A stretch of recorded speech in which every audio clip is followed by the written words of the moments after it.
ఈ సాహిత్యం అబ్బడానికి మీ జీవితంలో కలిగినటువంటి అంశాలేమిటి? దేశంలో వచ్చే మ్యాగజైన్స్ అన్నీ వచ్చేవి.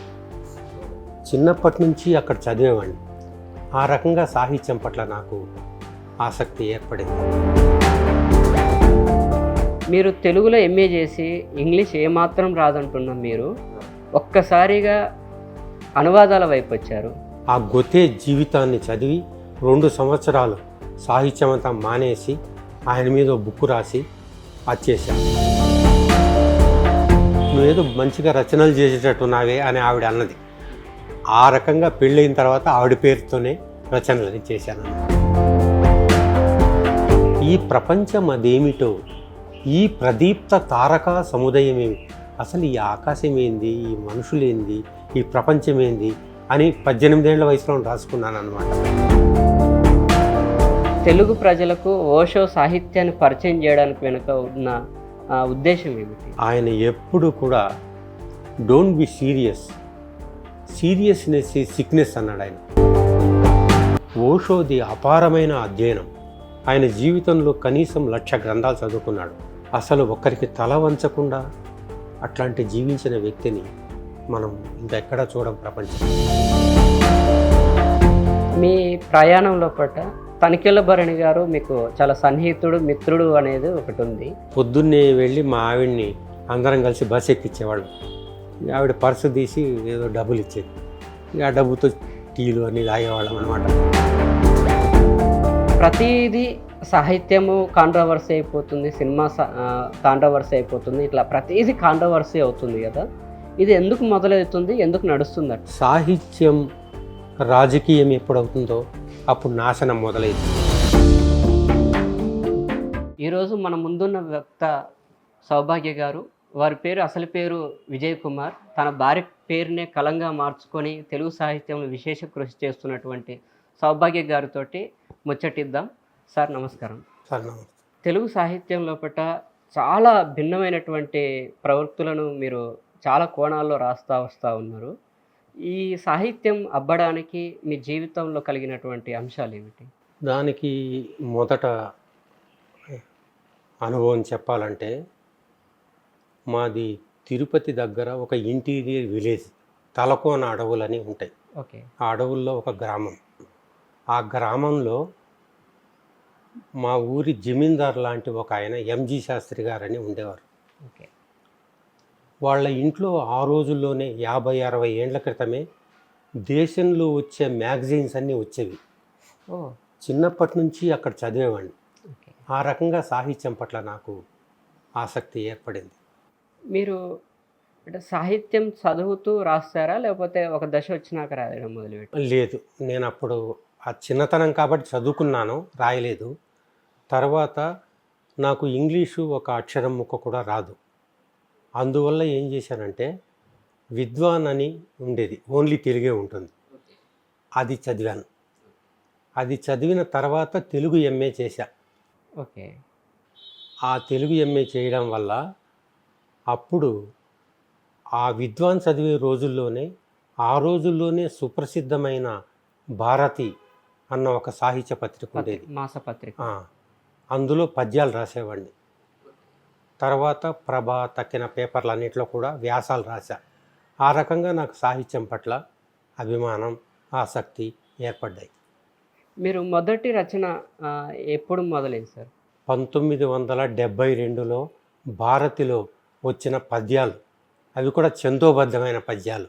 అది నా మొదటి రచన.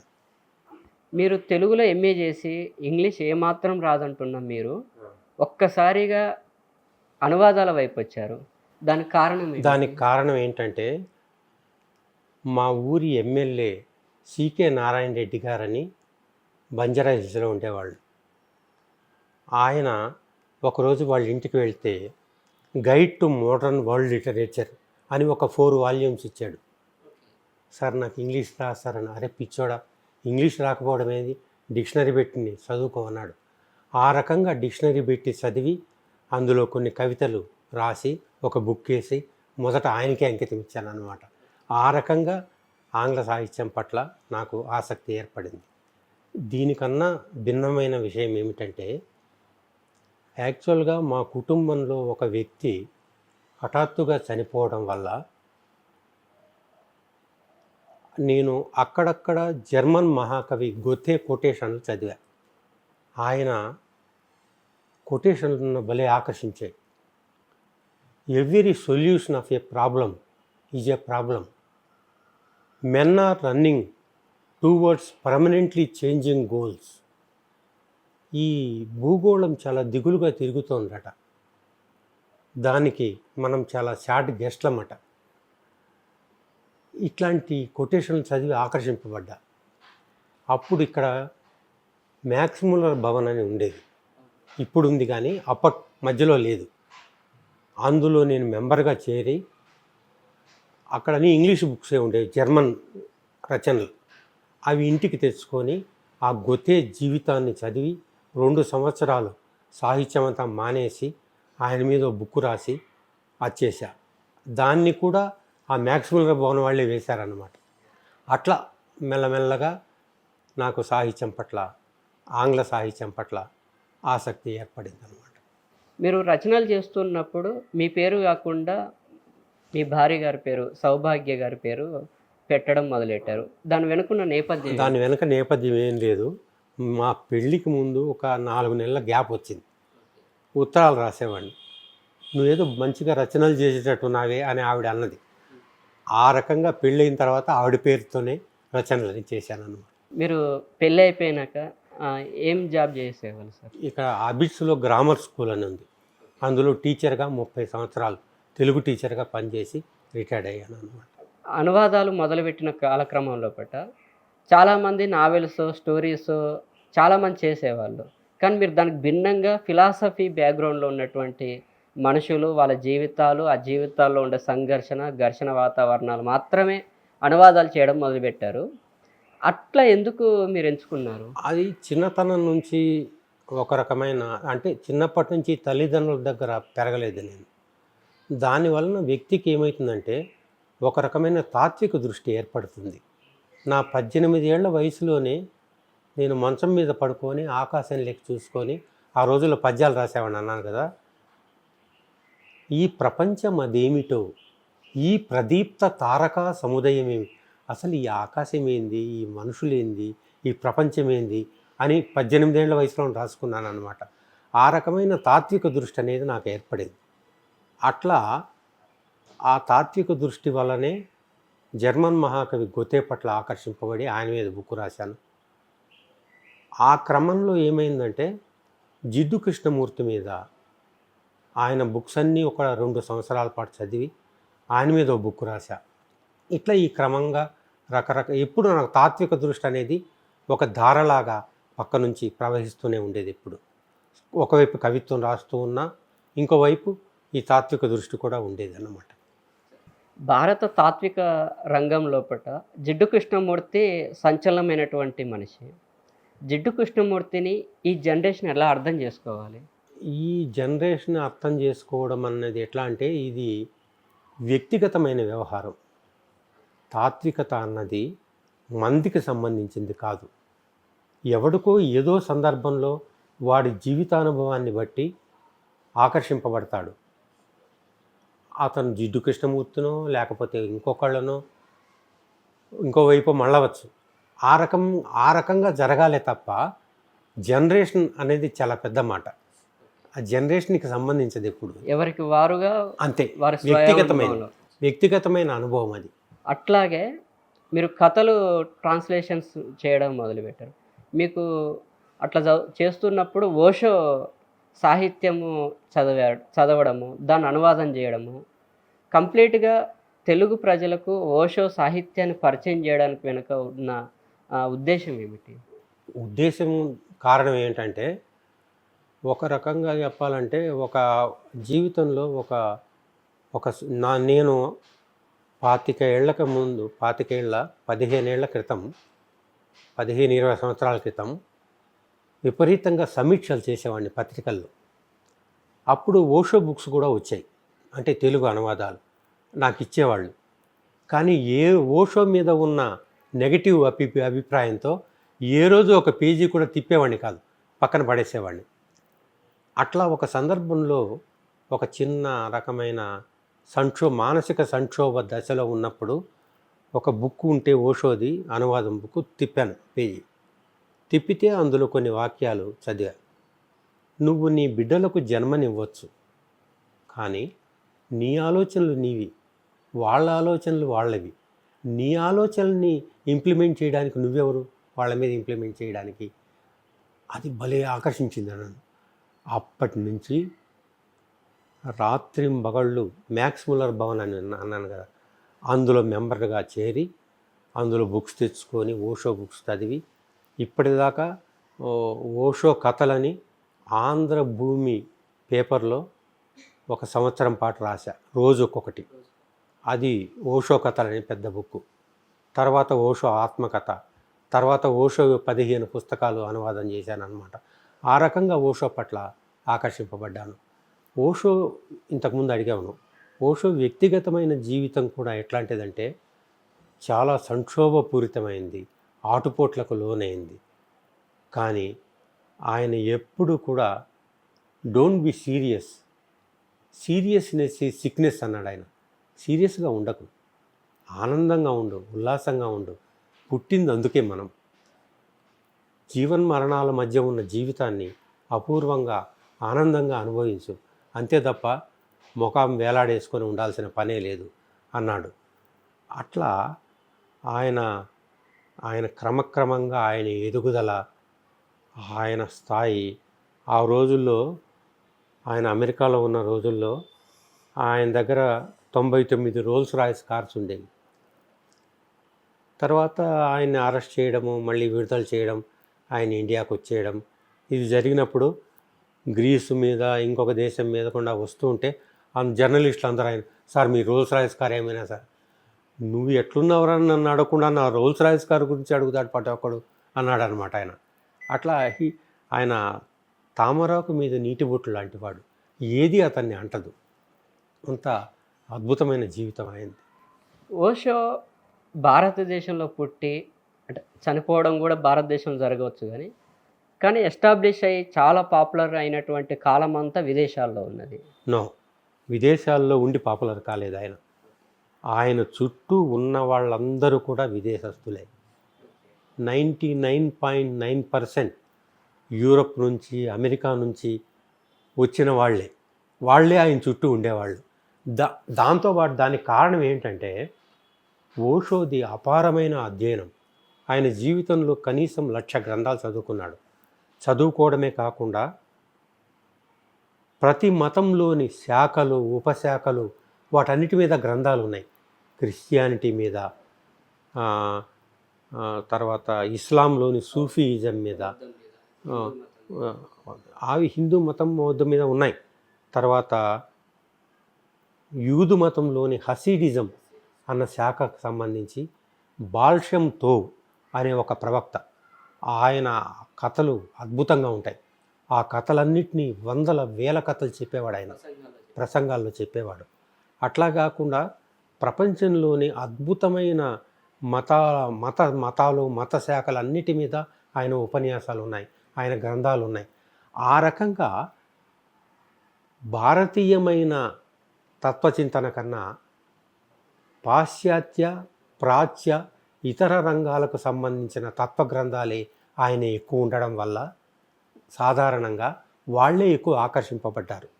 ఆ రకంగా భారతీయతకు కొంత దూరంగా ఉన్నట్లే ఆయన. అందువల్ల ఆయన్ని భారతీయుల కన్నా పాశ్చాత్యులే ఆయన్ని ఎక్కువ ఇష్టపడ్డారు. ఓన్ చేసుకోవడం. అంటే ఓషో చాలా అంశాల మీద కామెంట్ చేశాడు, ఆయా వర్తమాన విషయాల మీద, తర్వాత పూర్వ అంశాల మీద కూడా చాలా విషయాలు చేశాడు. బట్ భారతదేశం పట్ల ఓషో దృష్టి ఎలా ఉండింది? ఐ లవ్ ఇండియా అని ఓషో బుక్ ఒకటి ఉంది. మన ఉపనిషత్తుల దగ్గర నుంచి ఈ రోజు దాకా ఉన్న రకరకాల శాఖల పట్ల అద్భుతమైన కథలన్నీ అందులో ఉంటాయి. భారతదేశం అంటే ఆయనకు మహాప్రాణం, అందుకు సందేహమే లేదు. కానీ ఈ ప్రాచ్య సంస్కృతిని విస్తరింపజేయాలి, దానికి వైవిధ్యం కలిగించాలి, అది అందరికీ అందుగాలి అన్న ఉద్దేశం ఎప్పుడు ఆయనలో ఉండేది. అట్లా అన్నమాట. ఓషో మరణం పట్ల చాలా మిస్టరీగా ఉంటూ ఉంటుంది సార్. అసలు ఆ మరణం ఓషో ఎట్లా? ఓషో ఎట్లాంటి వాడంటే, ఆయన అమెరికాలో ఉన్నప్పుడు ఎవరో ఇంటర్వ్యూ చేస్తా, సార్ రేపు మిమ్మల్ని అరెస్ట్ చేయబోతున్నారంట కదా అని అంటే, I will enjoy that one అన్న. Why sir why you are saying like that అంటే, I have not experience that one. ఆ అనుభవం నాకు ఇంకా రాలేదు. సో తనకు అనుభవంలో లేని దాని పట్ల ఎప్పుడు మహా ఆసక్తితో ఉండేవాడు ఆయన. ఆ రకంగా అంతే తప్ప అక్కడ ఆయన ఇండియా నుంచి వెళ్ళడం వెనకే ఏదో ఆరోగ్యరీత్యా దీనికోసం వెళ్ళాడు. వెళ్ళిన తర్వాత ఆయనతో పాటు షీలా అని ఆయన పర్సనల్ సెక్రటరీ ఉండేది, ఆవిడ కూడా వెళ్ళింది. అక్కడ కొన్ని వేల ఎకరాల ఒక ల్యాండ్ కొని, ఆ ల్యాండ్లో రజనీష్ పురం అని ఒకటి తయారు చేసి 5-6 వేల మంది శిష్యులందరూ అక్కడికి వెళ్ళారు. అది కట్టారు. అక్కడ కట్టిన తర్వాత ఆ షీలా ఏమైందంటే, ఆమె ఒక 50-60 కోట్లు తీసుకొని పారిపోయింది. పారిపోయినప్పుడు తర్వాత ఆయన ఏదో వేరే వాళ్ళని కన్వర్ట్ చేస్తున్నాడు అన్న ఉద్దేశంతో అమెరికన్ గవర్నమెంట్ ఆయన మీద కేసు పెట్టింది. దాంతో ఆయన ఫ్లైట్లో ఎక్కడికో వెళ్తూ ఉంటే ఆ ఫ్లైట్ పట్టుకున్నారు. పట్టుకొని ఆయన్ని 12 రోజుల పాటు రకరకాల జైళ్ళని తిప్పారు. ప్రపంచంలోని మీడియా అంతా ఆ జైళ్ళ చుట్టూ తిరిగింది అప్పుడు.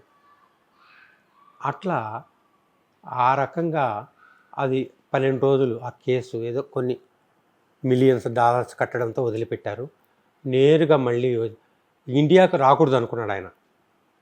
నేపాల్ వెళ్ళాడు, మధ్యలో ఉరుగ్వేలో ఒక 6 నెలలు ఉన్నాడు.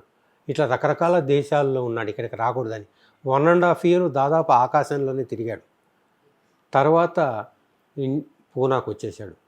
పూనాకు వచ్చిన తర్వాత చివరి దశలో ఆయన ఏం చేశాడంటే, ఓన్లీ 65 గ్రంథాలు జన్ మీద మాత్రమే ఉపన్యసించాడు. జన్ ఋషుల మీద అద్భుతమైన గ్రంథాలు అన్నమాట అవి. ఆయన చివరి పుస్తకం కూడా జన్ మేనిఫెస్టో, చివరి బుక్ అన్నమాట అది. ఆ రకంగా అసలు ఒక్కరికి తల వంచకుండా అట్లాంటి జీవించిన వ్యక్తిని మనం ఇంకా ఎక్కడా చూడం ప్రపంచంలో. అది ఆయన గొప్పతనం. ఓషోకి ఇప్పుడున్న బాబాలకు ఉన్న వ్యత్యాసం ఏమిటి? ఓషోని వీళ్ళందరికంటే భిన్నమైన వాడా? డెఫినెట్లీ. ఎందుకంటే ఆయన ఓపెన్నెస్, ఆయన సెక్స్ గురించి కానీ ఇంకో దాని గురించి కానీ ఎప్పుడు బహిరంగంగానే ఉండేవాడు. రహస్యం అనేది ఏమీ లేదన్నమాట. Everything is open. అసలు సెక్స్ టు సూపర్ కాన్షియస్ అన్న ఏకైక బుక్ ఆయన రాసిన బుక్. తక్కినవన్నీ ఆయన ఉపన్యాసాలే. అందులో కూడా సెక్స్ అన్నది ప్రధానం కాదు, సెక్స్ అన్నది అనివార్యం మనుషులకి. దాన్ని దాటి ఆ సూపర్ కాన్షియస్ ఒక సమాధి స్థాయికి మనిషి ఎట్లా చేరాలి అన్నదాన్ని ఉద్దేశంలో పెట్టుకొనే ఆ గ్రంథం అంతా ఉంటుందన్నమాట. కాబట్టి అట్లా ఆయన గొప్పతనానికి కారణము ప్రతిదీ ఆయన రాజకీయవేత్తల దగ్గర నుంచి ప్రతి ఒక్కళ్ళని విమర్శించని వ్యక్తి ఉండడనమాట. ఈవెన్ జిడ్డు కృష్ణమూర్తి అంటే ఆయనకు మహాప్రాణమైన జిడ్డు కృష్ణమూర్తిని కూడా విమర్శించాడు. అదన్నమాట. బుద్ధుడు అంటే మహాప్రాణం. ఆయన జీవితంలో ఎవరినైనా ఒక్క మాట అనలేదంటే రమణ మహర్షిని, బుద్ధుడిని, వీళ్ళ ఇద్దరిని. బుద్ధుడంటే ఇంకా పరవశించిపోతాడు ఆయన. అసలు ధమ్మపదం మీద 12 సంపుటాల గ్రంథాలు ఉన్నాయి. బుద్ధిజం మీదే 50-60 గ్రంథాలు ఉన్నాయి. బుద్ధిజంలో శాఖే కాబట్టి జన్ మీద కూడా, అంటే దాదాపు ఆయన పుస్తకాల్లో 150 గ్రంథాల దాకా బుద్ధిజం మీదే ఉన్నాయన్నీ. తక్కినవి ఇంకా సూఫీ మీద, కబీర్ మీద రకరకాల గ్రంథాలు ఒక్కటి కాదు. అసలు బౌల్స్ అని ఒక వీధి గాయకుల మీద మనం ఊహించలేము అన్ని. అంటే ఆయన చదివి ఆయన గొప్ప ఉపాధ్యాయుడు. చదివింది చెప్పాలి, చెప్పే తత్వం అయింది. ఆ రకంగా మనల్ని పరవశింపజేస్తాడు ఆయన. బౌద్ధం గురించి టాపిక్ వచ్చింది కాబట్టి సార్, భారతదేశంలో పుట్టినటువంటి బౌద్ధం భారతదేశంలో చంపబడి ఇతర దేశాలకు పోయింది అనేది ఒక కామెంట్. అసలు ఎందుకు పతనమైంది భారతదేశంలో బౌద్ధం? దానికి కారణము బౌద్ధం అన్నది శూన్యవాదాన్ని ప్రతిపాదించేది. అంటే అనంత శూన్యం, ఇదంతా కూడా శూన్యమే.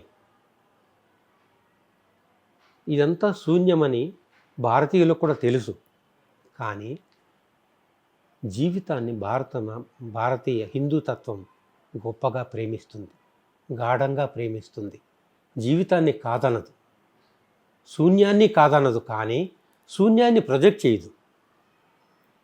బౌద్ధిజం చేసిన పని ఏమిటంటే దాన్ని ప్రొజెక్ట్ చేయడం. అదే బౌద్ధిజం ఇక్కడి నుంచి నిష్క్రమించడానికి బలమైన కారణం అదే.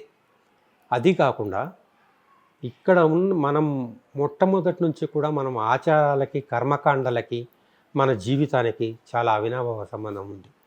పూజా పునస్కారాలు, దాని పటాటోపాలు, ఇవన్నీ కూడా మనకి ఎక్కువ. బుద్ధిజంలో అవేమీ కనిపించవు. బుద్ధిజంలో ధ్యానం, యోగం ఇవి మాత్రమే కనిపిస్తాయి. అంతే తప్ప ఆ కారణం చేతనే జీవితాన్ని బౌద్ధ మతం కాదంటుంది. జీవితాన్ని హిందూ మతం ప్రేమిస్తుంది. కేవలం ఈ కారణం వల్లనే బుద్ధిజం మన దేశం నుంచి పూర్తిగా నిష్క్రమించింది. ఇప్పుడు మళ్ళా సాహిత్యంలోకి వద్దాం. మీరు కవిత్వం రాయడం మొదలుపెట్టారు కదా, మిమ్మల్ని ఇన్స్పిరేషన్ చేసినటువంటి కవి ఎవరు? నేను చెప్పాను కదా, ఒక వ్యక్తిగతమైన కారణం వల్ల జర్మన్ మహాకవి గొతే నాకు చాలా ఇష్టం. ఆ మహానుభావుడి కవిత్వం చదివి ఇది ఒక పెద్ద ప్రాసెస్. ఆయన మీద కష్టపడి ఒక బుక్ రాశా, జీవితం కవిత్వం గొతే అని. ఆ రాసిన తర్వాత అది అక్కడితో ఆగలేదు. ఆయన స్నేహితుడు షిల్లర్ అని ఒక ఆయన ఉండేవాడు, ఒక కవి. ఆ షిల్లరు గొతేని యువర్ జర్మన్ ప్రాపర్టీస్ అని అన్నాడు. ఈ గొతేనే నన్ను చంపినాడు, ఈ ప్రాపర్టీస్ ఎవడరా అని అనుకున్నా. అతని కోసం పరిశోధించి అతని కవిత్వం పట్టి అతని మీద బుక్ రాశా. బుక్ రాసి అది కూడా వచ్చేసా. అప్పుడు ఏమైందంటే ఆయన గురించి ఆయన్ని ఏమనేవాళ్ళంటే ప్రాపర్టీస్ని రోమన్ క్యాలిమాకస్ అన్నారు. ఈ క్యాలిమాకస్ అనే ఆయన గ్రీకు కవి. ఆ గ్రీకు కవిని కూడా పట్టా. ఇంకా అప్పటికే నేను ఓపిక నశించిపోయి ఆయన మీదేం బుక్ ఏం రాయలేదన్నమాట. ఈ క్రమంలో ఆయన ఒకడు. నాకు మొదటి నుంచి కూడా తాత్విక కవులు అంటే ఇష్టం. ఉమర్ ఖయ్యాం, పర్టికులర్లీ దువ్వూరు రామిరెడ్డి గారి పానశాల, ఎంత పరవశించానో ఆ చదివి ఆ చిన్నతనంలోనే. ఆ రకంగా కొంత తాత్విక దృష్టి ఉన్న కవులంటే నాకు మొదటి నుంచి ఇష్టం. ఆ రకంగా, అంతే తప్ప ఏదో ప్రపంచాన్ని ఉద్ధరించాలి, మార్చాలి అన్న శ్రీశ్రీ అట్లాంటి వాళ్ళతో నేను ఎప్పుడూ ఆకర్షింపబడలేదన్నమాట. శ్రీశ్రీని ఇన్స్పిరేషన్గా తీసుకొని రాయడము, పోరాడము ప్రవహిస్తున్న కాలం లోపల దానికి భిన్నంగా పక్కన గట్టు మీద నిలబడి తాత్విక రంగంలో పనిచేశారు మీరు. అట్లాంటి మీరు మీ సొంత రచనలను, ఆ కథ కానీ నవల కానీ అట్లాంటివి ఏమి రాశారా? నేను ఒక 40 ఏళ్ల క్రితం కొన్ని కథలు రాశా, 2 నవలలు రాశా. ఒకటి కరిమింగిన వెలగపండి అని ఒక నవల, కాళ్ళు తెగిన కళ అని ఒక నవల. ఆ 2 నవలలు ఉన్నాయి. ఆ నవలని అది కూడా పత్రికల్లో వచ్చాయి. వాటిని బుక్కులుగా వేద్దామని ఒక ఉద్దేశం అయితే ఉంది. మీ ప్రయాణంలో పట్ల తనికెళ్ళ భరణి గారు మీకు చాలా సన్నిహితుడు, మిత్రుడు అనేది ఒకటి ఉంది. వారితో పరిచయం ఎట్లా ఏర్పడ్డది? వారితో ఉన్నటువంటి అనుబంధం ఎలాంటిది? భరణి వారాసిగూడలో ఉండేవాళ్ళం. భరణి నిరుద్యోగి, నాకు ఉద్యోగం లేదు, మా ఆవిడ ఒక్కటే జాబ్ చేసేది. అప్పుడు రెగ్యులర్గా భరణిని కలిసేవాడిని. భరణిను ఇంకా తల్లావజ్జుల శివాజీ అని ఇంకో మిత్రుడు, ఆర్టిస్ట్ శివాజీ గారు. వీళ్ళందరూ కూడా మా ఇంటికి వచ్చేవాళ్ళు. మా ఆవిడ ఆఫీస్ నుంచి వచ్చి సాయంత్రం వీళ్ళందరికీ భోజనాలు టీలు అన్నీ చేసి పెడతా ఉండేదన్నమాట. ఈవిడ ఇప్పుడు భరణి ఏదైనా మీటింగ్లో కూడా చెప్తాడు, పొద్దున్నే వెళ్ళి మా ఆవిడ్ని అందరం కలిసి బస్సు ఎక్కించేవాళ్ళం. ఆవిడ పర్సు తీసి ఏదో డబ్బులు ఇచ్చేది, ఇక ఆ డబ్బుతో టీలు అన్నీ తాగేవాళ్ళం అనమాట. అది భరణి కూడా చెప్తాడు మీటింగుల్లో. వీటన్నిటి పట్ల కన్నా భరణికి మేమంటే ఎందుకు ఇష్టం అంటే, అప్పుడు నాకు ఉద్యోగం లేదు, మా ఆవిడకి 300 జీతం. మా ఆవిడకి ఆ ఏజ్లో సినిమాలంటే ఇష్టం ఉంటుంది కదా పాపం. అయితే అబిడ్స్లో ఒక సినిమా ఏదో రిలీజ్ అయింది. వారాసిగూడ నుంచి అబిడ్స్కి వెళ్ళాలంటే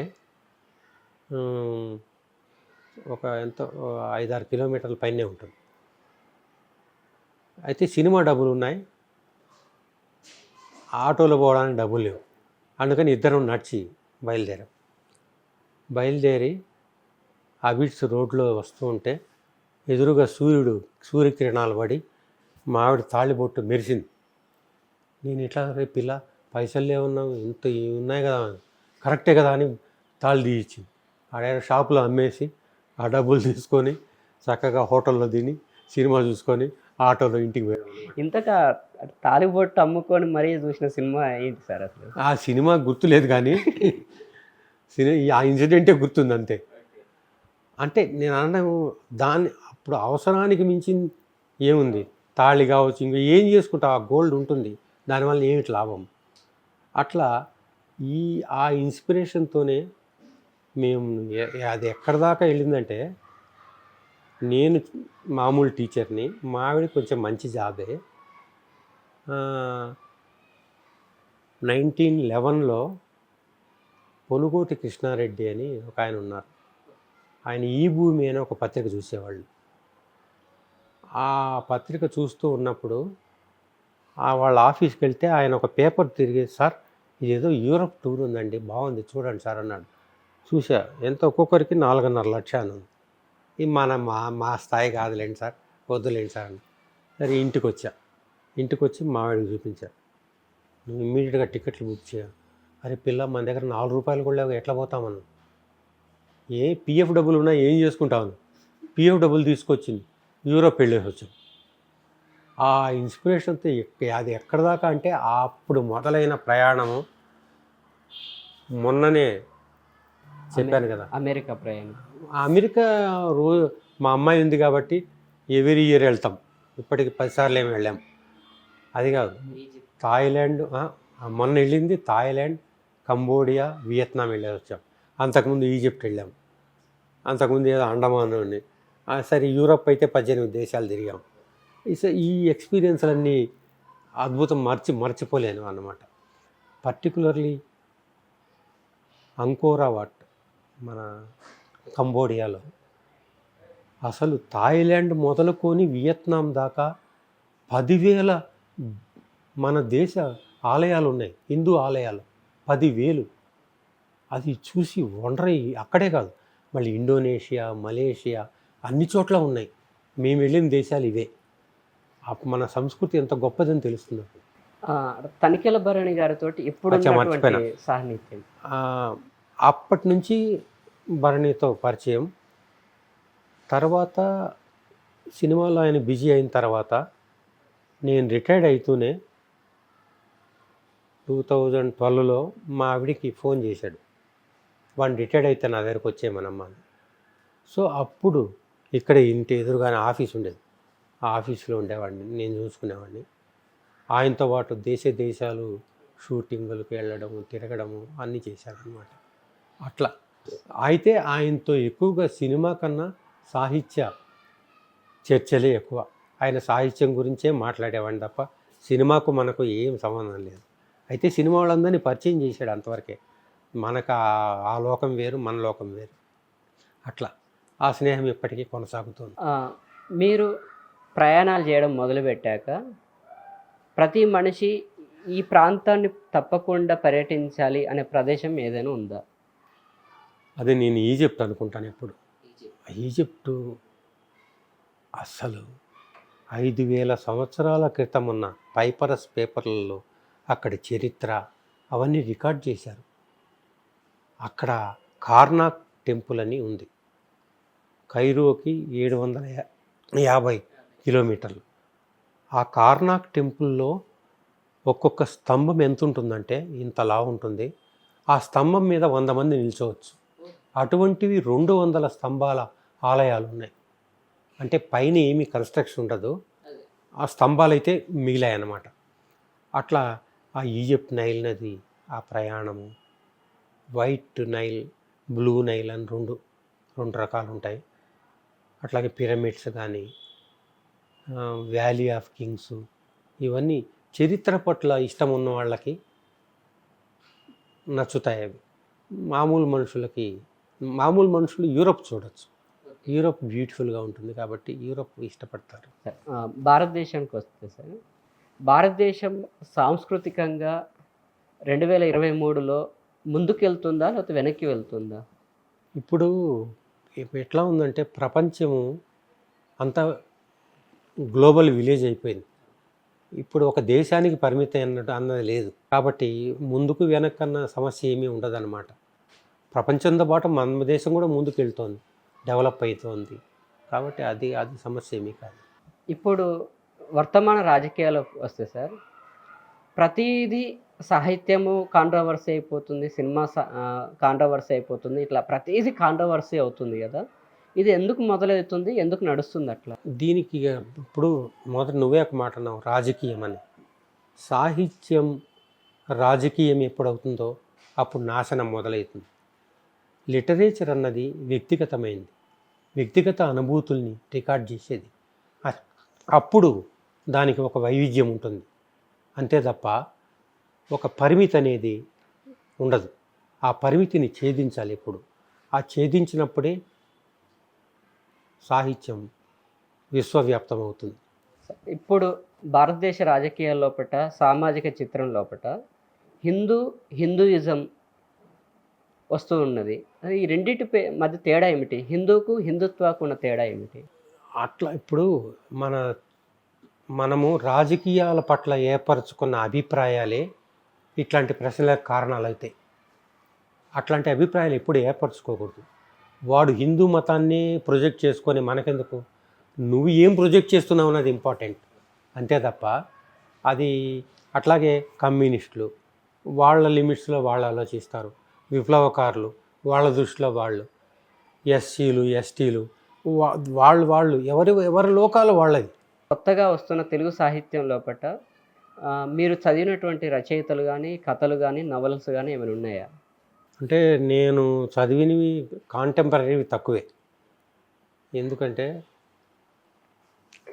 ప్రపంచానికి సంబంధించినవి చదువుతూ ఉంటాను తప్ప తెలుగు పరిమితి అంటూ లేదన్నమాట.